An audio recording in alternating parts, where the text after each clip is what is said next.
శ్రీమాత్రే నమః. భక్తబంధువులుగా నమస్సుమాంజలి. గురుదేవుల పాదపద్మాలకు శిరసాష్టాంగ నమస్కారాలు.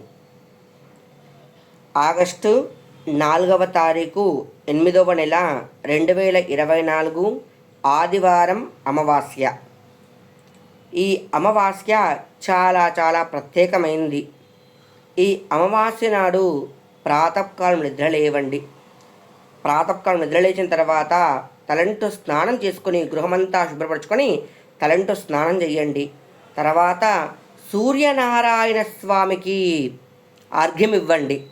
అంటే కొద్దిగా రాగి చెంబులో నీళ్లు తీసుకొని అందులో కొద్దిగా పసుపు, కుంకుమ, విభూతి, గంధము, ఎర్రని పుష్పాలు, సుగంధ ద్రవ్యాలు ఉంటే కనుక వెయ్యండి. జాజికాయ, జాపత్రి, ఒట్టివేర్లు ఇవన్నీ ఉంటాయి కదా, సుగంధ పొడి ఉంటే వెయ్యండి. ఇలా వేసి సూర్యనారాయణ స్వామికి అర్ఘ్యం ఇవ్వండి.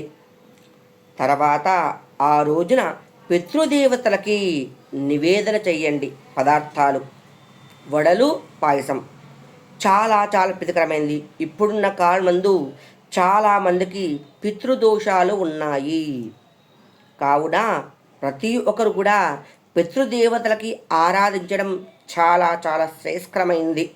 అందులో ఆదివారం చాలా ప్రత్యేకమైంది. ఒకవేళ కుదరని ఎడల బ్రాహ్మణునికి శివాలయంలో కానీ ఏ ఆలయం కానీ వెళ్ళేసి పంతులు గారికి కొద్దిగా స్వయంపాకము, కొద్దిగా దక్షిణతోని స్వామివారికి ఇచ్చిరండి. పంతులు గారికి ఇలా చేయండి. ఈ రోజున మధ్యాహ్నం భోజనం చేయండి, నైట్ టిఫిన్ చేయండి. మాంసాహారం, మద్యపానం మాత్రం సేవించకండి. తెల్లవారు నుంచి శ్రావణ మాసం ఆరంభం. సోమవారం నుంచి శ్రావణం 5వ తారీఖు నుంచి.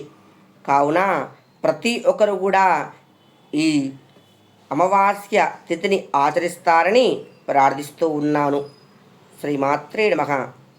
నా ఛానల్ నచ్చితే కనుక లైక్ కొట్టండి, షేర్ చేయండి, సబ్స్క్రైబ్ చేయండి. జగదీశ్వర కృపాకటాక్ష.